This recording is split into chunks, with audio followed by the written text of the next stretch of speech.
En la presencia de Dios, escuchemos atentos el mensaje que el Señor quiere transmitirnos en este día. Lección Divina del viernes 13 de enero del año 2023, primera semana del tiempo ordinario. Oremos, muéstrate propicio, Señor, a los deseos y plegarias de tu pueblo. Danos luz para conocer tu voluntad y la fuerza necesaria para cumplirla. Por nuestro Señor Jesucristo. Amén. Lectura del Santo Evangelio según San Marcos, capítulo 2, versos del 1 al 12.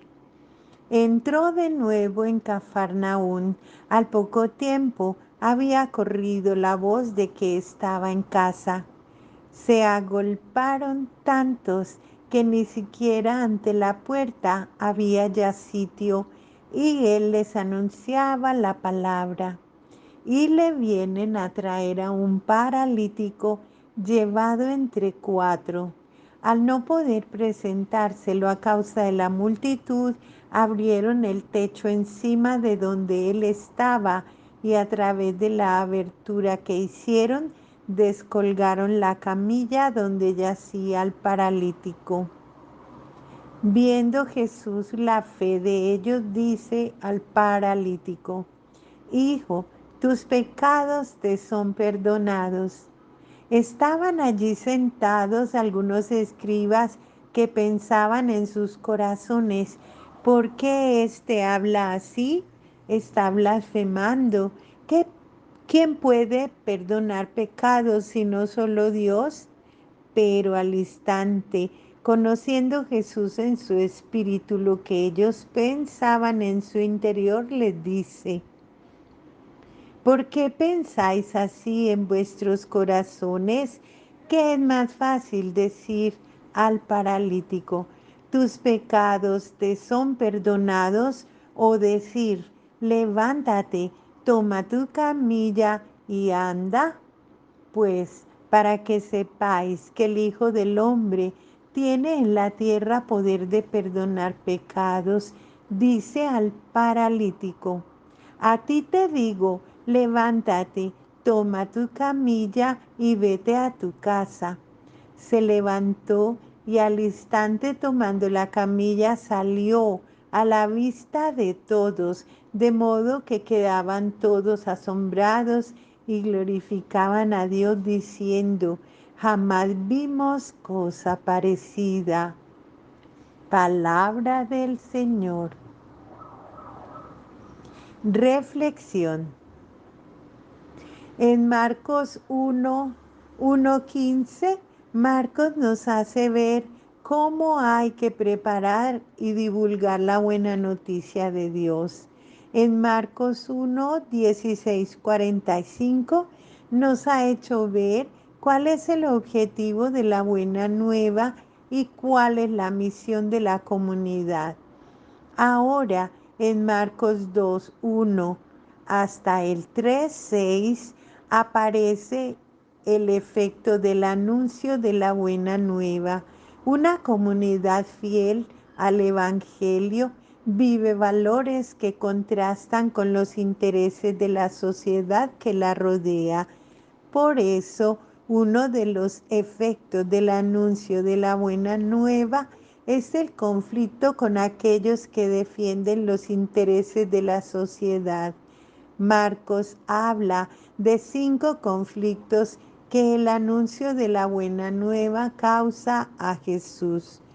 En los años 70, época en la que se escribe este Evangelio, había muchos conflictos en la vida de las comunidades, pero no siempre sabían cómo comportarse ante las actuaciones que venían de parte de las autoridades romanas y de los líderes judíos. Este conjunto de 5 conflictos de Marcos capítulo 2:1 a capítulo 3:6 Servía como una especie de abecedario para orientar a las comunidades de ayer como de hoy, porque el conflicto no es un incidente de recorrido, sino que forma parte integrante del camino. Veamos aquí el esquema de los 5 conflictos presentes en el Evangelio de Marcos. El primero está en Marcos 2, 1, 12. El segundo conflicto, Marcos 2, 13, 17. Tercer conflicto, Marcos 2, 18, 22. Cuarto conflicto, Marcos 2, 23, 28. Y quinto conflicto, Marcos 3, 1, 6. Adversarios de Jesús, escribas y fariseos, discípulos de Juan y fariseos, fariseos y herodianos. Causa del conflicto: perdón de los pecados, comer con los pecadores, práctica del ayuno, observancia del sábado y sana en día de sábado. La solidaridad de los amigos hace que el paralítico obtenga el perdón de los pecados.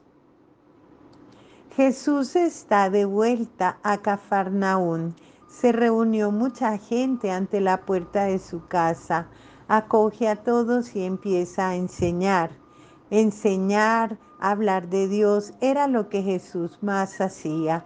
Llega un paralítico cargado por 4 personas. Jesús es su única esperanza. Era su única esperanza. Ellos no dudan en subir al tejado y abrir un boquete en el techo. Tenía que ser una casa pobre, una chabola cubierta de hojas. Bajan al hombre y lo ponen ante Jesús. En aquel tiempo el pueblo pensaba que los defectos físicos, en este caso el paralítico, fuesen un castigo de Dios por algún pecado. Los doctores enseñaban que esa persona impura se volvía incapaz de acercarse a Dios. Por esto los enfermos, los pobres, se sentían rechazados por Dios. Pero Jesús no pensaba así. Aquella fe fue tan grande. Era una señal evidente de que el paralítico estaba siendo acogido por Dios. Por eso declaró: tus pecados te son perdonados. Es decir, Dios no te aleja de él. Con esta afirmación, Jesús niega que la parálisis fuese un castigo debido al pecado del hombre. Jesús es acusado de blasfemia por los dueños del poder. La afirmación de Jesús era contraria al catecismo de la época.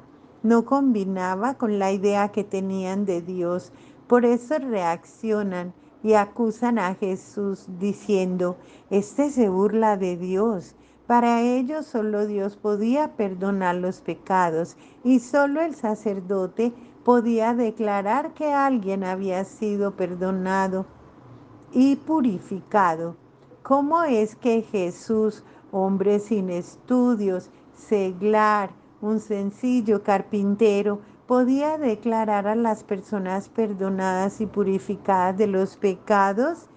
Y había además otro motivo que los llevaba a criticar a Jesús. Ellos probablemente estarían pensando: si fuera verdad que Jesús está diciendo, vamos a perder todo nuestro poder y vamos a perder la fuente de nuestra renta. Cuando Jesús demuestra que tiene poder de perdonar los pecados, Jesús percibe la crítica. Por eso pregunta: ¿qué es más fácil decir al paralítico, tus pecados te son perdonados, o levántate, toma tu camilla y anda. Es mucho más fácil decir, tus pecados te son perdonados, pues nadie puede comprobar si de hecho el pecado fue o no perdonado. Pero si digo, levántate y anda, allí todos pueden comprobar si tengo o no ese poder de curar. Por eso, para mostrar que tenía el poder de perdonar los pecados en nombre de Dios, Jesús le dijo al paralítico, levántate, toma tu camilla y vete a tu casa. El hombre se curó. Mediante un milagro demostró que la parálisis del hombre no era un castigo de Dios y mostró que la fe de los pobres es una prueba de que Dios los acoge en su amor. El mensaje del milagro y la reacción de la gente. El paralítico se levanta, toma la camilla, empieza a andar y todos dicen, nunca vimos cosa igual. Este milagro reveló tres cosas muy importantes. Uno, las enfermedades de las personas no son un castigo por sus pecados. Dos, Jesús abre un nuevo camino para llegar hasta Dios. Aquello que el sistema llamaba impureza no era impedimento para que las personas se acercaran a Dios. Y tres, el rostro de Dios revelado a través de la actitud de Jesús. No es el rostro severo de Dios revelado por la actitud de los doctores. Esto recuerda lo que dijo un drogadicto que se recuperó y que ahora es miembro de una comunidad. Dijo, me crié en la religión católica, dejé de participar. Mis padres eran muy practicantes y querían que los hijos fuesen como ellos. La gente era obligada a ir a la iglesia siempre, todos los domingos y las fiestas, y cuando no iba decían, Dios te castiga. Yo no iba a gusto y cuando crecí poco a poco fui dejando.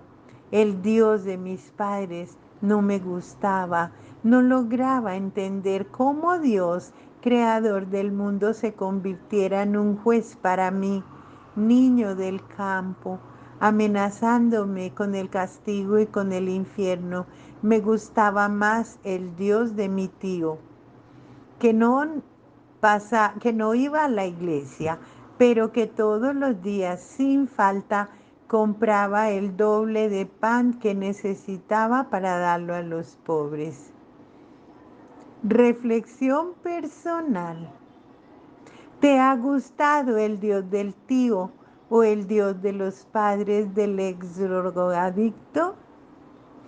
¿Cuál es el rostro de Dios que reveló a los demás que yo revelo a los demás a través de mi comportamiento? ¿Soy testimonio para mis semejantes? Oremos.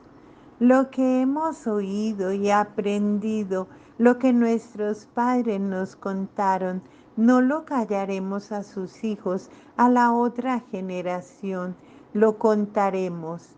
Las glorias de Yahvé y su poder, todas las maravillas que realizó. Salmo 78, 3, 4. Alabado sea Jesucristo.